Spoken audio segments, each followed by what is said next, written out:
Good day, my extended friends and family.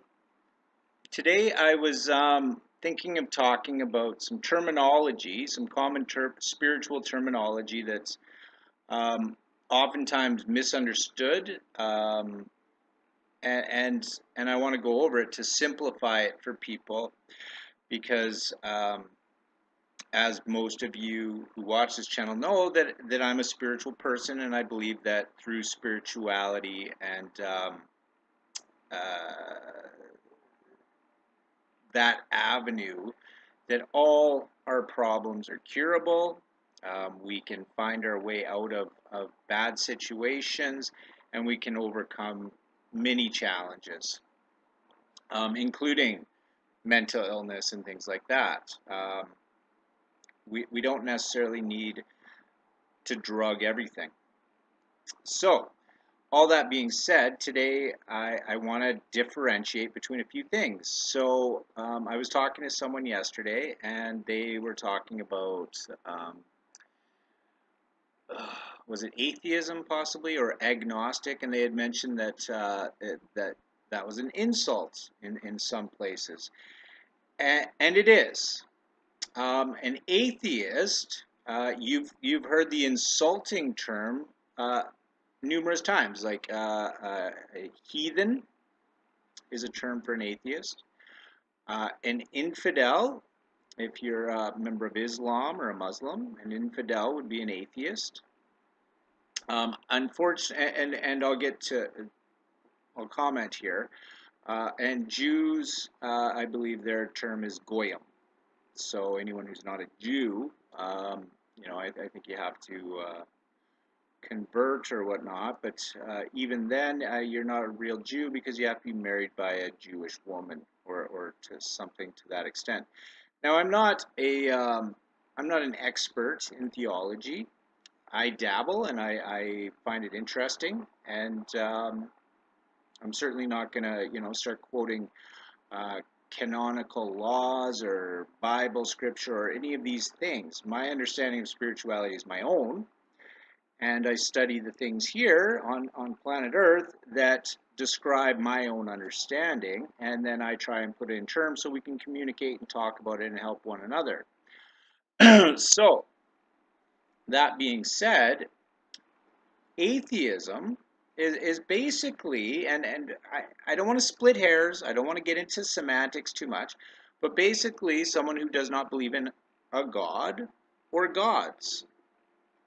Okay, so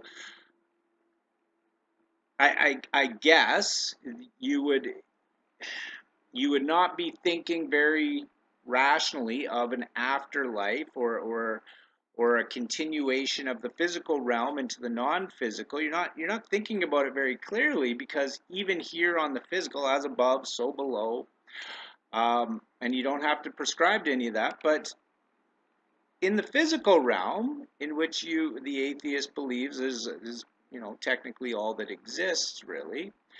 Although I have heard of the atheist, what were they calling themselves? A spiritual atheist. Okay, so say for example, everyone dies and they become a ghost.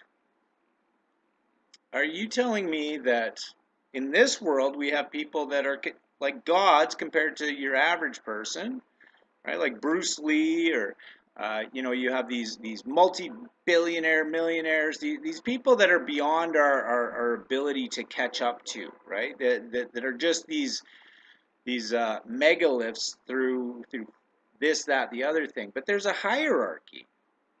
So I think a god or gods is simply suggesting that if you enter into the spiritual realm, well, wouldn't the oldest spirit be kind of a god technically, unless there was battles and they fall and fight, but I mean there would be the hierarchy in the spiritual realm as well. I mean it would stand to reason. Now again, we get into situations where we're talking about logic and reason, and that's metaphysics, because you're taking the pattern and you're advancing it into the mental, into the spiritual, and and trying to use logic and reason and put things together. So the atheist, in their belief, are saying, I do not believe in this spiritual realm. All right. So that being said, their pattern stops within that physical realm of the five senses, um, and that's where they're stuck. So when you're talking about, spirits or angels or these things, to them that's imaginary, and it's not real. Okay, fair enough. I mean, you can't touch it, you can't see it, so it's hard to prove that, and you have no memory of being anywhere but this reality. So there's a bit of a mystery there, isn't there? And you'd have to look and want to look and research and do work to get a better understanding, and move yourself into maybe a position of agnostic. Now, I consider atheist a step down from agnostic, because agnostic is simply being open-minded to what you don't know, right? Because Gnostic is derived from the word gnosis, which is knowledge, and a higher meaning is experiential knowledge. Okay, so that's very important here. Experiential knowledge, something you have experience of and knowledge of because of the experience, versus someone who maybe read about the experience in a book. I mean, you could certainly read about skydiving in a book, but I think you would find that skydiving as the experience is probably quite different than reading about it in a book. So, that being said, we move on to agnostic. So this is opening a door for the atheist from the five sense world, where you touch, feel, smell, taste, etc. You open the door into, well, what else is there beyond this? And what is providence versus synchronicity, or other things like that, right? So that's an opening of the door for supernatural experiences and understandings to come in. All right. So and again, the person I was talking to had mentioned that agnostic is an insult in some cultures, perhaps, and I could see that, because it's basically saying you don't have any knowledge of this other, of religion or spirituality. You're without gnosis, without experiential knowledge, meaning you didn't go look for it, or you didn't find it, or no one shared it with you, etc. And when I say share, I mean, I'll get into that in a little bit here. But what I do want to read here, um, because wording is very important. So agnostic is not the same as agnostic. Okay? One is without experiential knowledge. A Gnostic is someone with experiential knowledge. It's tricky and it's confusing, and I sometimes think that these words are set up that way to trick and possibly confuse you. But maybe not, maybe, who knows. I'm paranoid, you know me. All right, so here we go. What is gnosis? Okay, I'm reading off a, hopefully copyright, blah, blah, blah, gnosticteachings.org. All right, so, and I'm not suggesting anyone become a Gnostic. I'm not promoting Gnosticism. I'm simply talking about the words, because the words represent levels of faith. Atheist being ground level, you don't have any. You have no faith at all. You simply, what you see and feel and touch and see is all there is. Okay, there's a root from which all knowledge has emerged. Humanity has many names for it. We call it gnosis. Gnosis, from the Greek, and they spell it out, Hebrew type letters, knowledge. The higher meaning of gnosis is knowledge from experience, especially experience of divinity or that which is beyond the five senses. The word gnosis does not refer to knowledge that we are told or believe in. Gnosis is conscious, experiential knowledge, not merely intellectual or conceptual knowledge, belief, or theory. This term is synonymous with the Hebrew da'at. Now that's something you can find in the Tree of Life. The Arabic marifah, the Tibetan rigpa, knowing, and the Sanskrit jna, J-N-A. Gnosis can also refer to the tradition that embodies the core wisdom of knowledge of humanity, although in the physical world it has not been known by that name, but instead has adopted varying appearances according to culture, time, and place. The Greek word gnosis implies a type of knowledge that is derived from experience and encompasses the whole of a person. That is, it is genuine knowledge of the truth. Reality truth does not fit neatly into a concept, dogma, or theory. Thus, genuine gnosis must also be something that one must experience. Personal experience is not transmissible in conceptual terms. A concept is merely an idea, and experience is far more than an idea. In other words, real gnosis is an experience that defies conceptualization, belief, or any attempt to convey it. To understand it, one must experience it. This is why real spirituality is based on one's own effort to experience the truth, and the method to reach that experience is primarily practical.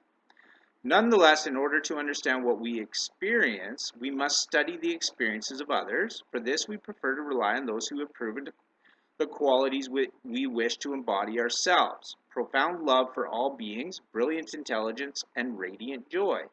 As such, we rely on the greatest human beings and their legacies in every field of understanding: philosophy, science, art, and religion. Okay? So, yeah, again, I'm using this as a learning tool. This isn't a monetized video or anything, so hopefully the Gnostic.org people don't mind me utilizing their quote here, or their information.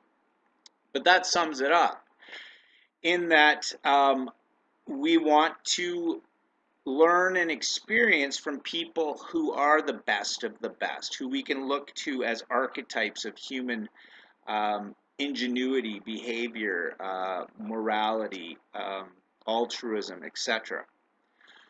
So, that being said, I mean, for myself, anyways, here's my experience in that, I went to public school in Canada, and sorry, but the teachers here didn't seem overly bright to me.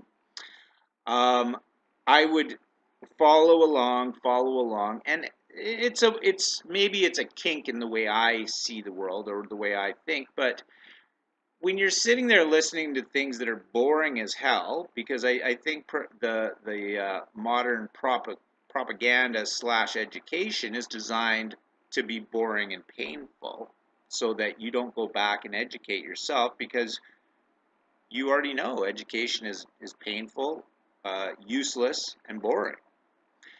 I mean, I other than the basic mechanics that I think we had down by grade, 4 or 5 or 2 or 3, everything else is just kind of fluff. So that being said, back to the situation here, that I would listen to these teachers, and they'd make a mistake, and I would point out the mistake. Now, the majority did not like this and did not correct the mistake and just simply continued on.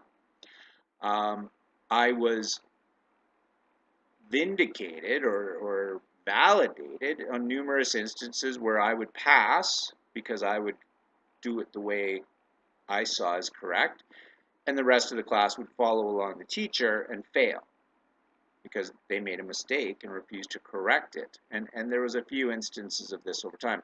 Now, this did not do me any favors with the teachers, and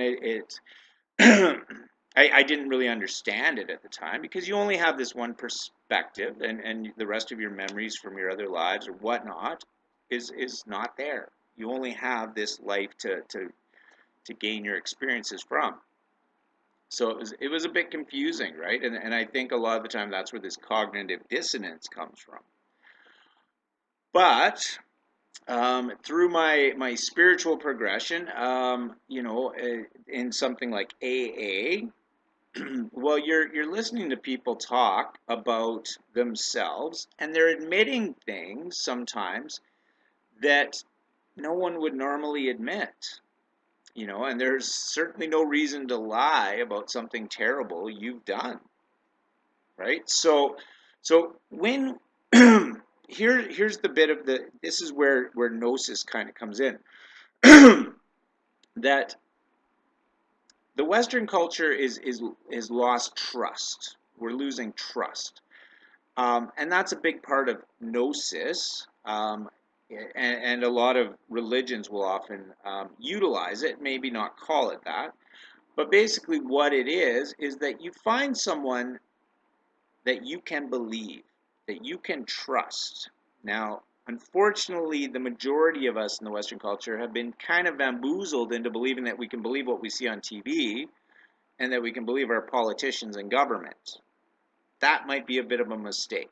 At least for me, I've put that on hold for quite some time, and I don't see that changing anytime soon. But I did run in and find you can find some mystics and some real hardcore knowledge, and I'll give you some examples. Here's Plato. Well, that guy's got some things to teach you, and he's a smart guy. He's smarter than anyone you're going to find around, smarter than any teacher you've had, and his works are available to you. Check him out. You can get into guys like Steiner, Blavatsky. Um, my personal mentor, Manly P. Hall. And when you listen to this guy, I mean, he tells you things that maybe you don't want to hear.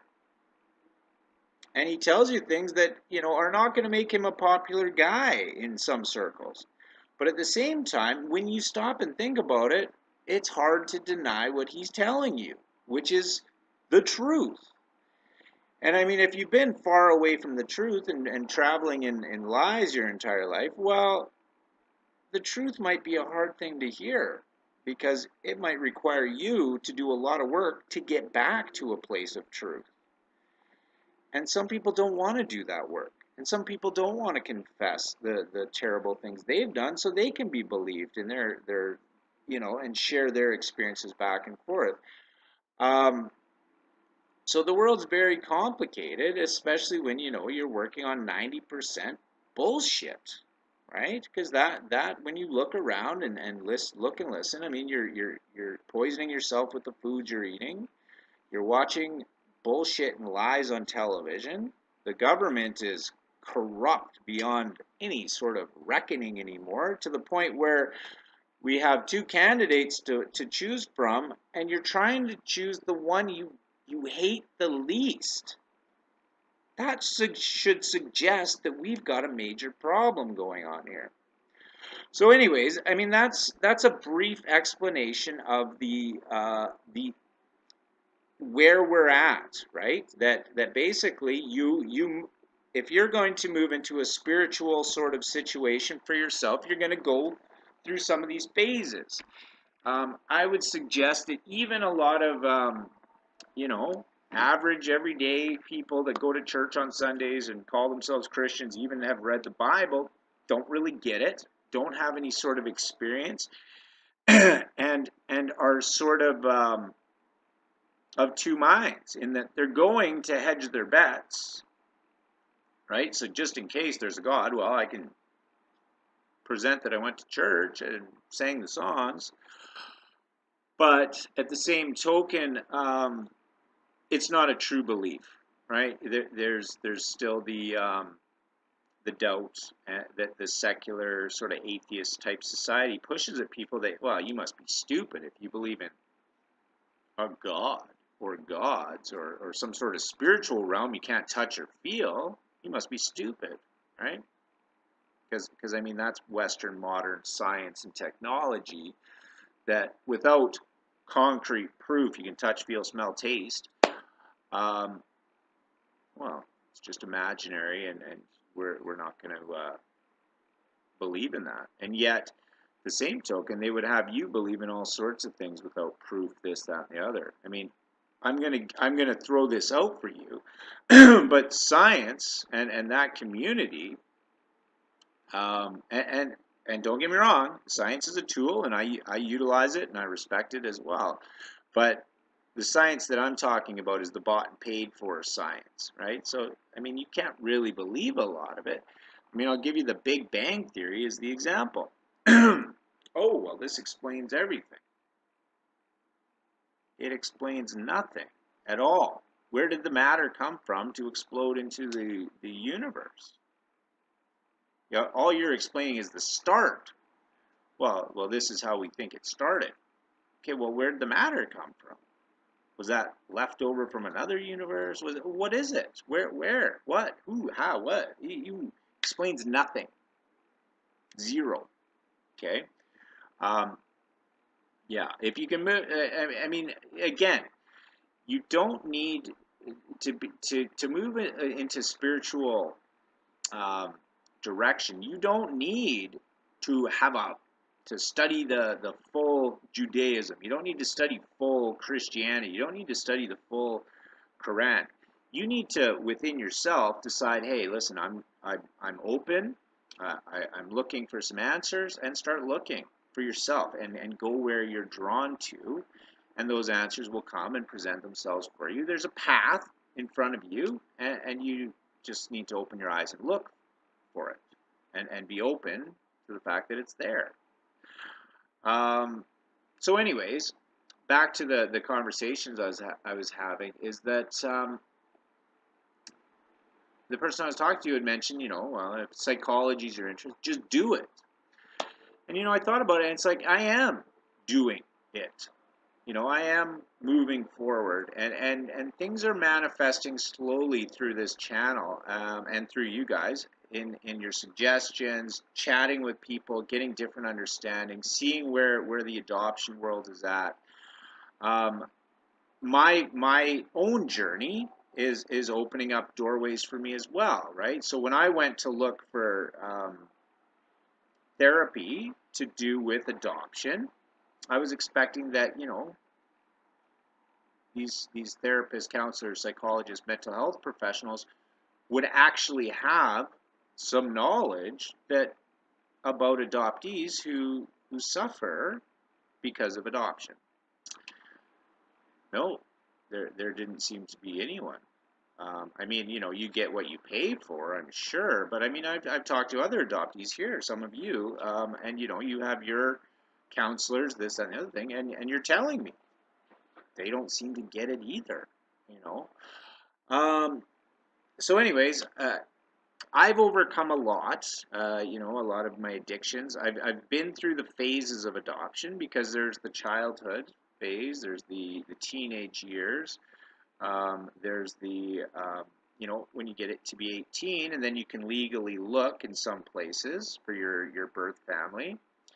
There's the reunion process if you do decide to look. There's the point where you do decide to look that changes you up as well. There's the post reunion, and then there's the possible second, third, fourth rejection and the dysfunction of the new family. Or, I mean, I don't hear about this a lot, but you see little flashes of it where the reunion goes great and, oh, we're back together as a family. And I've had cases where I thought it was ideal, it was working out, but it was just a snapshot. And then in the future, it fell apart for those people. So I don't want to be pessimistic that there couldn't be a possible outcome that I'm just not hearing from these people. I'm sure if you're happy and everything's going your way, I mean, you're not talking to me and you're not probably watching my videos. um, and yet, I do want to know. I want to know the whole thing. I want to know is like 90% of adoptees just happy as pigs and poo, that they are physically, mentally, spiritually, emotionally sound and fit and happy, and they've gone through the reunion and that went really good too. I can't imagine that there's a huge percentage of those type of people. But again, I mean, maybe there is, and I'm open to the idea. I'm always open to the idea that I'm wrong, and I like it when people challenge me. But I don't want people to challenge me with the 99% status quo, where people are like, oh, but what about kids that are being beaten by their parents and need to be taken away? Yeah, no, I get it. That's the window dressing that the adoption industry sells you. It's a small percentage. And being young is a reason to take the kids away. In Britain, it looks like they'll take the kids away at the drop of a hat. There's all sorts of videos of children getting snatched from what seem to be decent couples. So, yeah. And we were talking that, if there was some sort of way of differentiating these people, but I've been through all those phases. So what I'm coming to is that, yeah, I think I'm going to pursue more psychology via some correspondence or whatnot, but only to get the tickets. As far as I'm concerned, I don't really want to be too involved in the mainstream university programs to get the doctorates and things, because I've been dealing with some doctors, and they seem to be more propagandized than I. Another person put it that, they've basically got a ticket to tell you you're a hypochondriac, or you're no good, or blah blah blah, when they don't have the resources to fix you, or don't understand your problem, or don't want to look at like an idiot. um, I'm not impressed with these people. I don't think they have gnosis. I don't think they have the experiential knowledge. And I think if you're going to be a practitioner of something like psychiatry, psychology, then if you have not gone through the psychoanalysis process yourself, then you don't even know what it's about, and you do not deserve that doctorate in that area. I mean, how are you going to take on demons if you saw a demon? If you'd be the person in the rubber coat, or the straight jacket, because I these people don't have the knowing. They have the theory. They've read about it, but who controls the theory and why? Because we can see very clearly in the world that psychiatry has been hijacked as a weapon to utilize against populaces in social engineering. And I know all this sounds a little bit nutty and kooky, but it's true. And the crazy part about it is, when I talk about gnosis, I mean, pick up some Huxley, watch some of his interviews. Aldous Huxley, Aldous Huxley, Huxley, I believe. Um, Check out John Watson, Social Engineering. Check out Plato and the Cave. See what these people are saying, because they're talking about the conspiracy, and some of them are contributing and helping out, and they've found their purpose in trying to design a a prison system, if you will, that's more humane, that's more acceptable, more palatable, to help you accept your servitude, to love your servitude, to beg for your servitude. Um, and don't get me wrong, I spent the majority of my life in the service industry, and you know what? It paid the bills, and servicing others is nice. Even as a waiter, I got to meet. I'm well spoken. A lot of people say I present well. Well, when I've spoken to the lowest of the low and the highest of the high, and I've seen everything in between, and dealt with so many different sorts of people.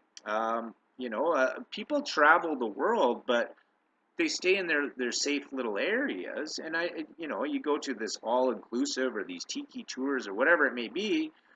Are you really getting out there? Are you really experiencing culture? Because I can tell you, you're not. Working in the restaurant industry, I got to meet people from all sorts of different parts of the world. Working at an East Indian restaurant, I got to meet the owners of a different caste than the cooks. You know, totally different.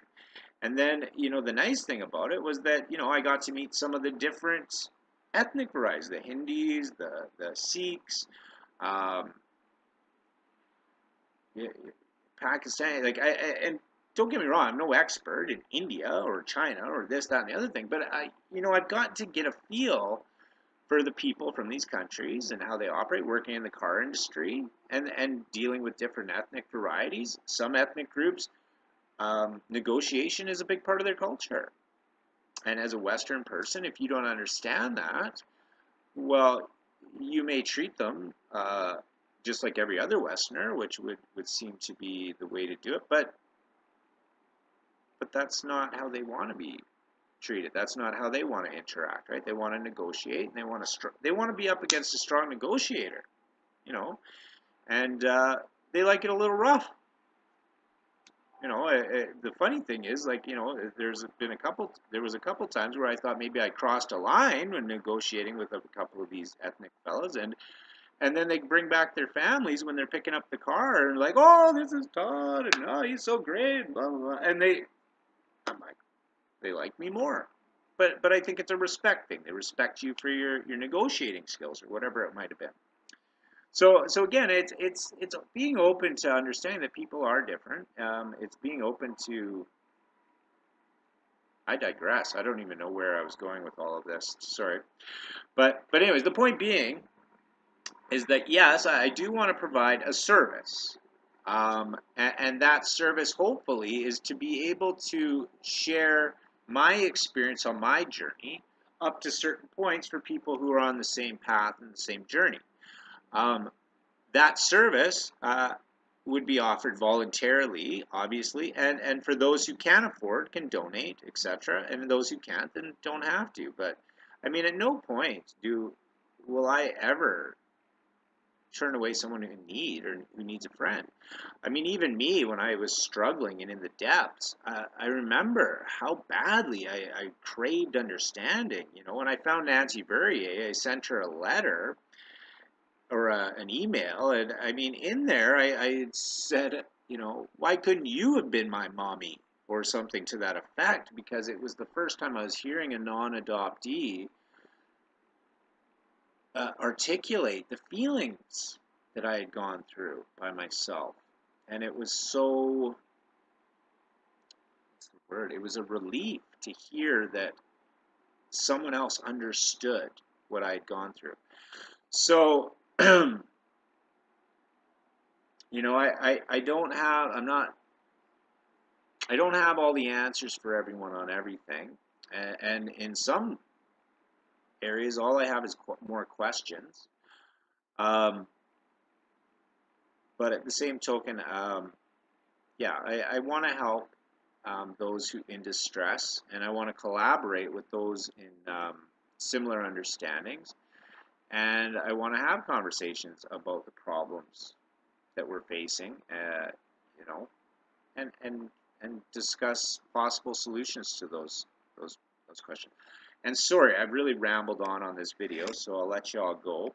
Um, and just know that this communique with you folks um, is how I'm manifesting, and your comments and your interaction is slowly juggling me into I think where I'm supposed to end up eventually, and